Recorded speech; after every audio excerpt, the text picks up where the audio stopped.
সরকারি কর্মী ছাঁটাইয়ে ট্রাম্পের খড়গ বিচার বিভাগের কড়া সমালোচনা। অনিরাপদ হয়ে উঠছে রাতের ঢাকা, পুলিশ কম থাকায় বেড়েছে অপরাধ। বসন্ত দোরগোড়ায় ফুলের বাজারে মন্দা, হতাশ চাষিরা।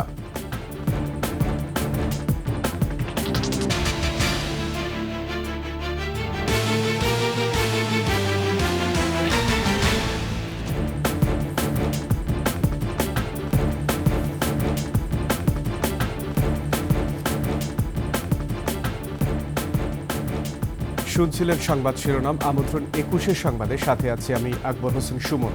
দর্শক, ২১ টেলিভিশনের সংবাদ একই সাথে সরাসরি দেখতে পাবেন আমাদের ফেসবুক পেজ www.facebook.com/21 অনলাইনে। এছাড়া সাবস্ক্রাইব করতে পারেন www.youtube.com/@21etv চ্যানেলে। আদালতের নিষেধাজ্ঞা ও ব্যাপক সমালোচনা সত্ত্বেও কর্মী ছাঁটাই অব্যাহত রাখছে ট্রাম্প প্রশাসন। বিলিয়নিয়ার ইলন মাস্কের সঙ্গে নিয়ে নতুন করে বড় আকারে কর্মী ছাঁটাইয়ের পরিকল্পনার আদেশ দিয়েছেন ডোনাল্ড ট্রাম্প। একই সঙ্গে সরকারি সংস্থাগুলোকে ইলন মাস্কের সঙ্গে কাজ করারও নির্দেশ দিয়েছেন। এদিকে ট্রাম্পের বিভিন্ন নির্বাহী আদেশ আইনি বাধার মুখে পড়ায় বিচারকদের সমালোচনার মুখর ইলন মাস্ক। বিস্তারিত দুলি মল্লিকের ডেস্ক রিপোর্টে। মার্কিন প্রেসিডেন্ট হিসেবে ডোনাল্ড ট্রাম্প ক্ষমতা গ্রহণের পর থেকে একের পর এক নির্বাহী আদেশ জারি করছেন। এর মধ্যে সবচেয়ে বেশি সমালোচনার মুখে পড়েছে সরকারি কর্মী ছাঁটাই পদক্ষেপ। ট্রাম্প ক্ষমতায় আসার পর সরকারি ব্যয় কমানো ও কর্মীদের দক্ষতা বাড়ানোর নামে নতুন একটি বিভাগ চালু করেন, যার দায়িত্ব দেওয়া হয়েছে বিলিয়নিয়ার ইলন মাস্ককে। এরই অংশ হিসেবে প্রথমেই মার্কিন দাতা সংস্থা ইউএসএআইডির কার্যক্রম বন্ধে উদ্যোগ নেয় ট্রাম্প প্রশাসন। যদিও সংস্থাটির কর্মীরা শুরু থেকেই মাস্ককে প্রত্যাখ্যান করে আসছে। ট্রাম্পের ইউএসএআইডি নির্মূলের প্রচেষ্টার সমালোচনা করে প্রতিবেদনও প্রকাশ করে। এর জেরে স্থানীয় সময় মঙ্গলবার বরখাস্ত করা হয় ইউএসএআইডির মহাপরিদর্শককে। এছাড়া প্রশাসনের আকার ও ব্যয় কমানোর প্রচেষ্টার অংশ হিসেবে এরই মধ্যে হোয়াইট হাউসের ২০ লাখেরও বেশি ফেডারেল কর্মীকে পদত্যাগের প্রস্তাব দেওয়া হয়েছে। ৪০,০০০-এর বেশি কর্মী প্রস্তাবটি গ্রহণ করেছেন। ট্রাম্পের নতুন পরিকল্পনার মধ্যে রয়েছে অর্থের বিনিময়ে সরকারি কর্মচারীদের চাকরি ছাড়ানোর কার্যক্রম, যা এরই মধ্যে আদালতের নিষেধাজ্ঞার মুখে পড়েছে। তবে নিষেধাজ্ঞা সত্ত্বেও কর্মী ছাঁটাই থেকে সরছেন না ট্রাম্প। নতুন করে আরও বড় আকারে কর্মী ছাঁটাই করতে পরিকল্পনার আদেশ জারি করেছেন। একই সঙ্গে প্রশাসনের কর্মকর্তাদের ইলন মাস্ককে সব ধরনের সহায়তারও নির্দেশ দেন। দুলি মল্লিক, ডেস্ক রিপোর্ট, ২১ টেলিভিশন। রাতে রাজধানীতে পুলিশ কম থাকায় অনিরাপদ হয়ে উঠছে মানুষের চলাচল। বাড়ে চুরি, ছিনতাইয়ের মতো ঘটনা। রাতে আইনশৃঙ্খলা বাহিনীর তৎপরতা বাড়ানোর দিকে নজর দেওয়ার কথা বলছেন সাধারণ মানুষ। মফিউর রহমানের রিপোর্ট। ব্যস্ত চঞ্চল দিনের ঢাকা রাতে অনেকটাই ফাঁকা হয়ে ওঠে। মানুষসহ যান চলাচল কমে আসে নগরীতে। তবু অনেককেই বিভিন্ন প্রয়োজনে চলাচল করতে হয় মোহময় নগরীর রাস্তায়। ছোট বড় যানবাহনের পাশাপাশি চলে পণ্য বোঝাই ট্রাক। অনেক মোড়ে রাত ১২টার পরে থাকে না ট্রাফিক পুলিশও। তখন রাস্তা পারাপার হয়ে ওঠে বিপজ্জনক। পাঠাও, উবার, সিএনজি কিংবা গাড়ি, সব যানবাহনের চালকরা বলছেন পুলিশ না থাকায় চুরি, ছিনতাই বাড়াসহ অনিরাপদ হয়ে ওঠে রাতের চলাচল। পুলিশ না থাকার কারণে অনেক জায়গায় ছিনতাই আরো বেড়ে গেছে। এখন আগে যা ছিল এখন আরো এত দ্বিগুণ হয়ে গেছে। পুলিশ থাকলে আমাদের জন্য বেটার হয়।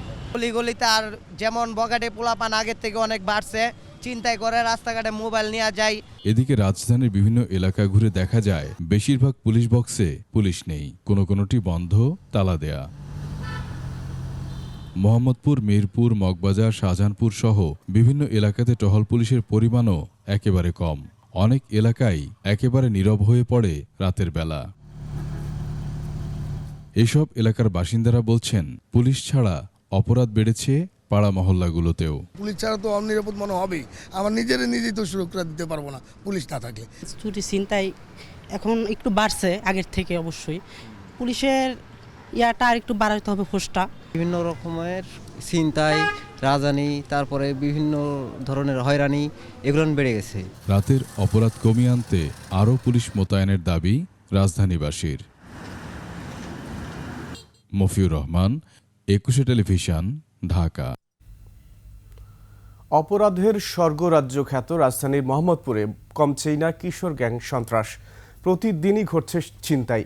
সম্প্রতি আসামি ধরতে গেলে কিশোর গ্যাংয়ের হামলায় আহত হন মোহাম্মদপুর থানা পুলিশের 4 সদস্য সহ 5 জন। পুলিশ এই ঘটনায় 17 জনকে গ্রেফতার করলেও ওই এলাকায় কাটেনি গ্যাং আতঙ্ক। এরশাদ আলীর ক্যামেরায় দীপু শিকদারের প্রতিবেদন। নগরীর মোহাম্মদপুর আতঙ্কের এক জনপদের নাম, যেখানে প্রকাশ্যে ছিনতাই যেন প্রতিদিনের চিত্র। ধারালো অস্ত্র হাতে তারা দাপিয়ে বেড়ায় এক প্রান্ত থেকে অন্য প্রান্ত। বেশিরভাগ ঘটনার সঙ্গে জড়িত কিশোর অপরাধীরা, যাদের নিয়ন্ত্রণে আনা আইন শৃঙ্খলা রক্ষাকারী বাহিনীর জন্য বড় চ্যালেঞ্জ।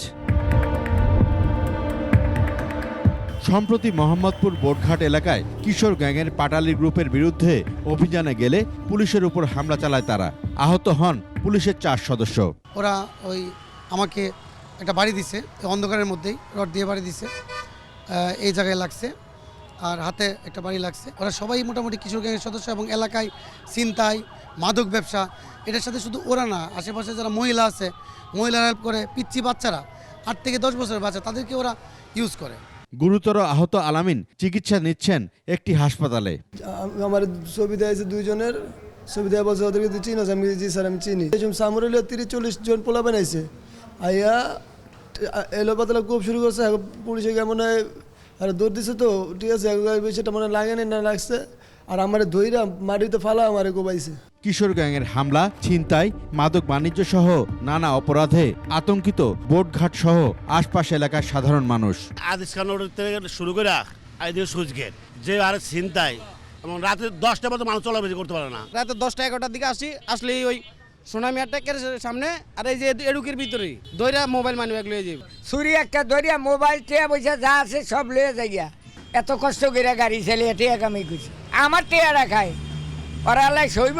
তবে পুলিশ বলছে এই হামলা মামলায় জড়িত অভিযোগে গ্রেফতার করা হয়েছে 17 জনকে। প্লাটমেট বস্তি এই এলাকাটাতে আপনার ঢাকার পার্শ্ববর্তী একটি বিভাগের 2টা জেলার লোকজনই বেশি।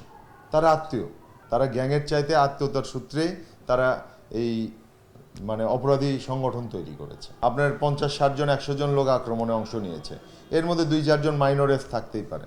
এদের বিরুদ্ধে অভিযান চালিয়ে যাওয়ার কথা জানান তিনি। যা আছে কিশোর অপরাধী কিছু আছে। দীপু শিকদার, 21 টেলিভিশন, ঢাকা। কড়া নাড়ছে ভালোবাসা দিবস, আন্তর্জাতিক মাতৃভাষা দিবস ও স্বাধীনতা দিবস। এই 3 দিবসের বাজার ধরতে ব্যস্ত ঝিনাইদহ এবং নারায়ণগঞ্জের ফুল চাষিরা। ফলন ভালো হলেও বাজার দর নিয়ে হতাশ তারা। ঝিনাইদহ এবং নারায়ণগঞ্জ প্রতিনিধির তথ্যচিত্রে ডেস্ক রিপোর্ট।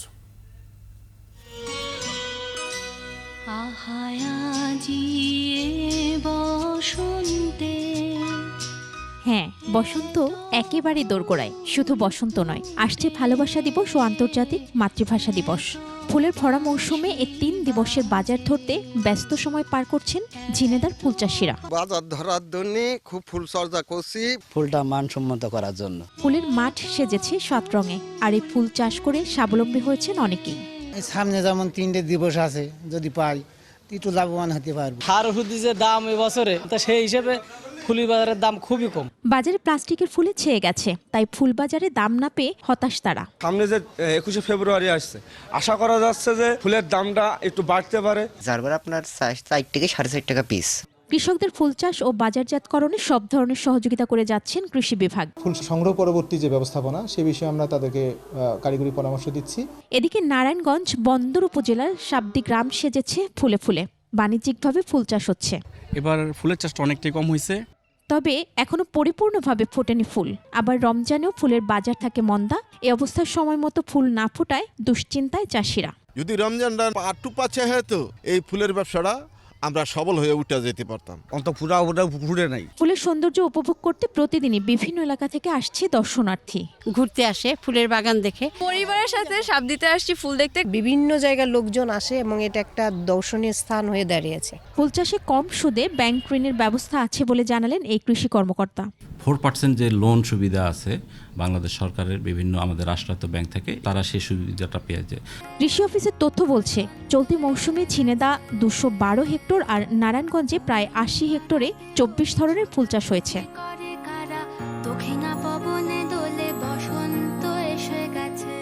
মহিমা পলি, ডেস্ক রিপোর্ট, 21 টেলিভিশন। সংবাদে নিচ্ছি ছোট্ট বিরতি। যখন ফিরছি তখন অন্যান্য সংবাদের সঙ্গে আরও থাকবে। নদে বিলেন ভিটেমাটি, 16 বছর কারাবাসের পর সব হারিয়ে দিশেহারা সুবেদার ইলিয়াস। 16 বছর কারাভোগের শেষে দেশে এসে দেখেন নিজের বাড়িই নেই। আড়িয়াল খান নদ কেড়ে নিয়েছে তার সব কিছু।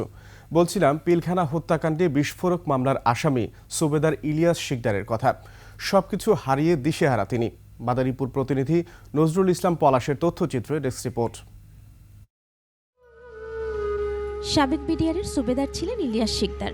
পিলখানায় বিডিআর বিদ্রোহের হত্যা ও বিস্ফোরক মামলার আসামি হয়ে জেলে যান তিনি। 23 জানুয়ারি জামিনে মুক্তি পেয়ে আসেন নিজ গ্রাম মাদারীপুর জেলার শিবচর উপজেলার পশ্চিম কাকুরে। এসে এভাবেই খুঁজছেন নিজের বাড়ি, যেখানে তার জন্ম, সেখান দিয়ে বয়ে যাচ্ছে আড়িয়াল খাঁ। 2 ছেলে 1 মেয়ে ও স্ত্রীকে রেখে 16 বছরের জেল জীবন। ফিরে এসে চিনতে পারেননি নিজের সন্তানদেরও। বাবাকে ফিরে পেয়েছেন, আর কিছুই চাওয়ার নেই সন্তানদের। আমাদের ওই রকম কোনো ইচ্ছা আকাঙ্ক্ষা ছিল না যে আমাদের অধিক টাকা পয়সার দরকার, তা না। আমাদের শুধু দরকার ছিল বাবা আমাদের কাছে ফিরে আসুক। 16 বছর বাবা জেলখানা থাকা অবস্থায় যে কষ্টটা আমরা করেছি, আমি রাজমিস্ত্রি কাজ করেছি, 200 টাকা 250 টাকা হাজিরা কাজ করেছি। এর বাড়ি ছিল এই যে নদী, এই যে নদীর ভিতরে আইসা কিছুই চেনে না। বিটিআর চাকরি করতো, আমরা জানতে চলে দেখছি উনি ছলিক লোক, উনি কারোর 2 পয়সা কোনো জায়গায় মারিয়ে খায় নাই। সবকিছু হারিয়ে সন্তানদের নিয়ে বেঁচে থাকার জন্য সরকারের কাছে সহযোগিতা চান ইলিয়াস শিকদার। আমার ছেলেটা আমি চিনতে পারিনি, যখন গেটিতে বাড়ি করছে আমার বড় ছোট ছেলে গলাতে বেঁধেছে, আমি তো চিনি না। আল্লাহর কাছে শুকরিয়া আদায় করি যে ফিরে দিয়েছি, যে বাচ্চাটা পাইছি, যাতে আল্লাহ সুবহানাল্লাহ এবং আপনাদের মাধ্যমে যাতে এখন আমার এই বাচ্চা কাছে নিয়ে যে সুখী জীবন করতে পারি। সরকারের মাধ্যমে সরকার যদি আমাদেরকে সাহায্য করে। জীবন থেকে হারিয়ে যাওয়া 16 বছর কি সরকার পূরণ করতে পারবে, এই জিজ্ঞাসা তার। মহিমা পলি, ডেস্ক রিপোর্ট, 21 টেলিভিশন। মৌলভীবাজারে পর্যটন শিল্পের উন্নয়নে দিন দিন চাহিদা বাড়ছে আদিবাসী জনগোষ্ঠীর তৈরি করা পণ্য ও পোশাকের। এরই প্রেক্ষিতে ত্রিপুরা জনগোষ্ঠীর হারিয়ে যাওয়া হাতের কাজ ফেরাতে নেওয়া হয়েছে বিশেষ উদ্যোগ। শাড়ি, চাদর, ওড়না, গামছা ও মাফলার সহ বিভিন্ন পোশাক তৈরির কাজে চলছে প্রশিক্ষণ। মৌলভীবাজার প্রতিনিধি বিপুল চক্রবর্তীর তথ্য ও ছবিতে ডেস্ক রিপোর্ট।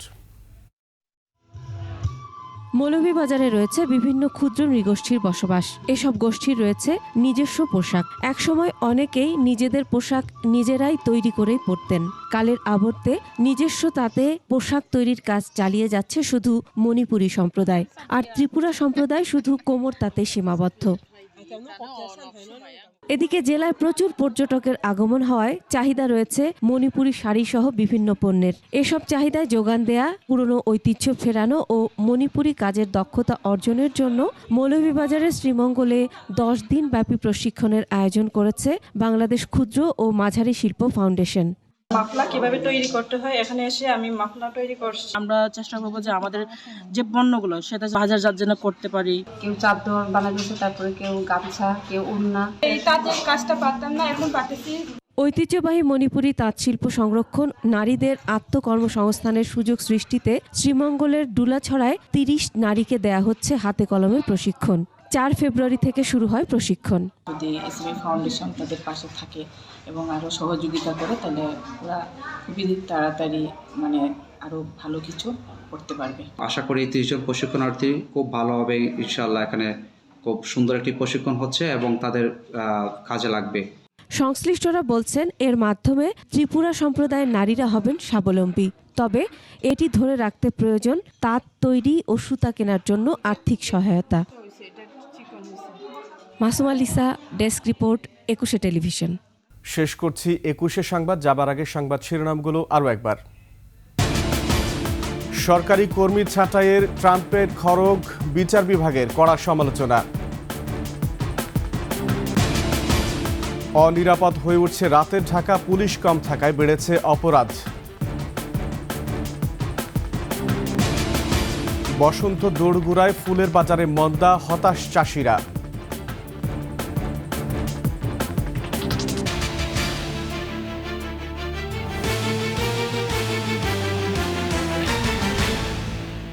সর্বশেষ সংবাদ জানতে ডায়াল করুন 2021 নম্বরে আর ভিজিট করুন 21-tv.com এই ওয়েবসাইটে। ফেসবুকে ভিজিট করতে পারেন www.facebook.com/2124 অনলাইনে। এছাড়া সাবস্ক্রাইব করতে পারেন www.youtube.com/@21tv চ্যানেলে। এতক্ষণ সঙ্গে থাকার জন্য ধন্যবাদ। পরবর্তী সংবাদ বেলা 11টায় দেখার আমন্ত্রণ। 21-এর সাথেই থাকুন।